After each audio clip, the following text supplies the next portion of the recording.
let's talk about what's going on with this Iran deal. Yesterday, there was a hearing in, I think, the Senate Foreign Relations Committee.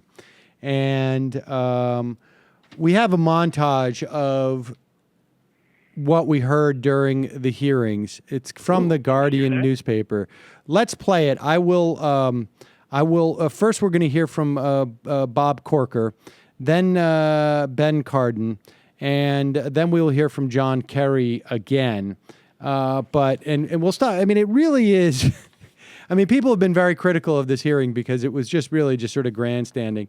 And the real question is going to come down to where are some of the Democrats going to fall on this? Cardin is very interesting because he's sort of he's been sort of AIPAC-ish. Is that the best way to put that? In the past.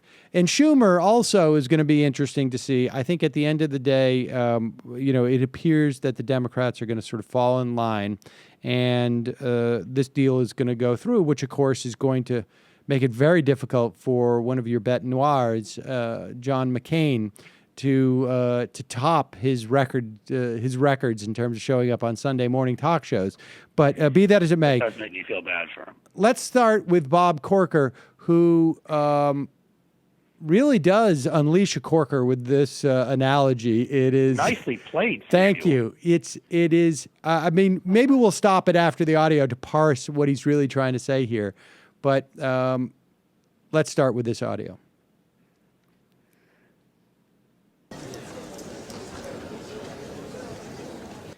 From my perspective, Mr. Secretary, I'm sorry.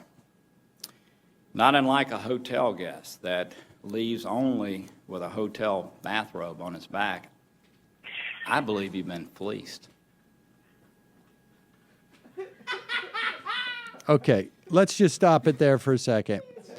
Let's just stop it there. Graham getting into sexy fantasy time. No, this is Corker, and so that was Corker. I thought it was Graham. No, that was Corker. And now there's two things about this. One, when you go to a hotel and you leave with their bathrobe, in addition to the time that you were able to spend at the hotel, you're walking away. You're still in their bathrobe. Now, did you ever see Beverly Hills Cop? Yeah.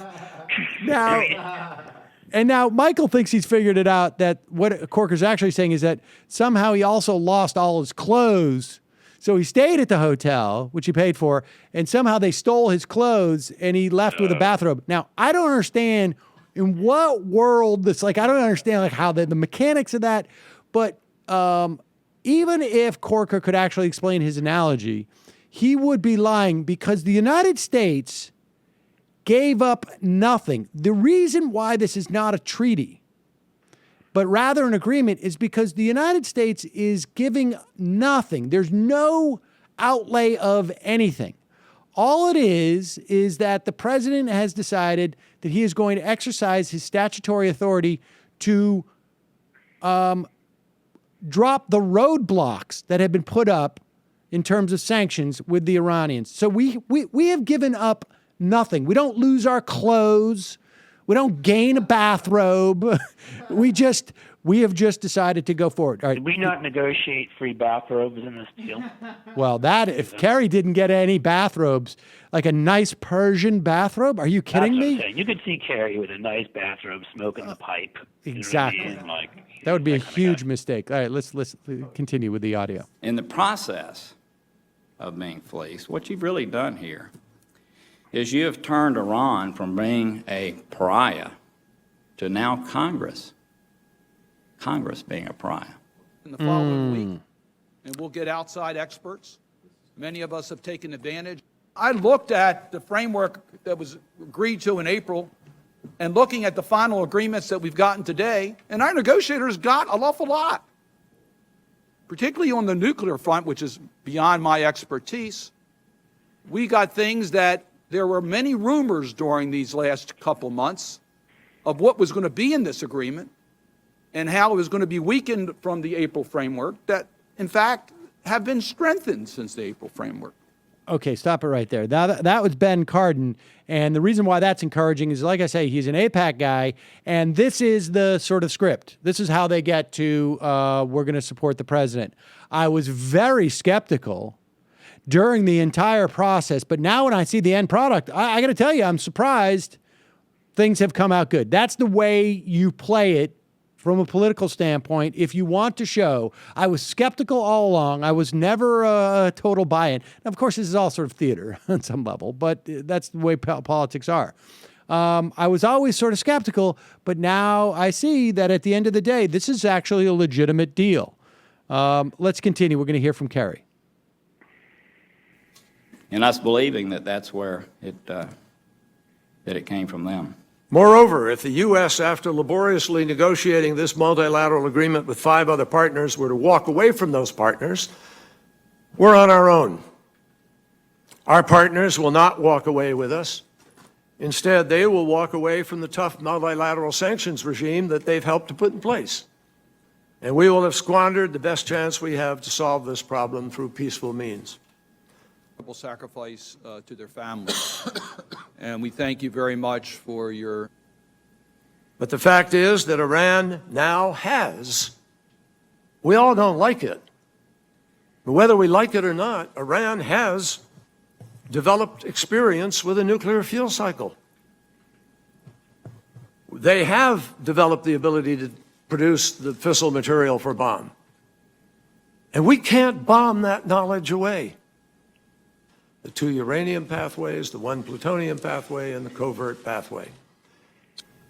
So this isn't a question of giving them what they want. I mean, it's a question of how do you hold their program back? Okay. How do you dismantle their weapons program, not their whole program? Let's understand what was really on the table here.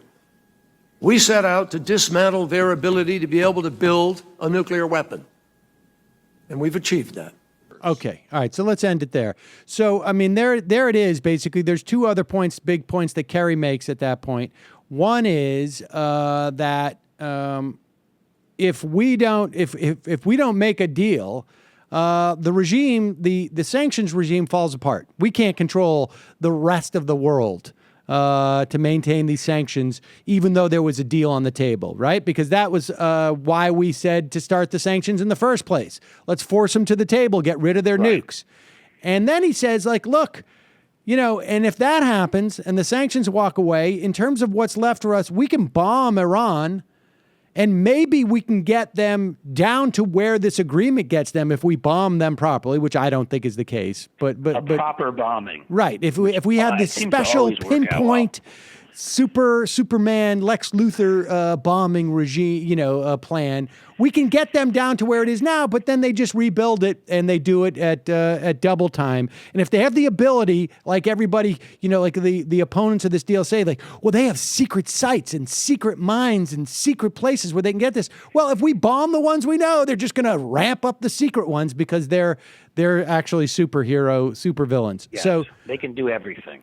So this is pretty encouraging stuff because I get the sense that we're seeing a lot of posturing, we're seeing a lot of preening, but at the end of the day, well, those as you pointed out, those who sort of on the left, particularly who are Jewish and who are Democrats, who are kind of caught in their minds, at least, even though most American Jews are very much in favor of this, between their constituency and what they believe, and the rest have to do some of this posturing. But in the end, it's the right that's turned foreign policy, something they claim they would never do, really into a political issue. Right. Because even the more moderate, so-called moderate Republicans like Mark Kirk are crazy on this stuff. And, they're probably doing it. Mark Kirk wants to get reelected. I'm sure there's some motivation there and for some of the other ones.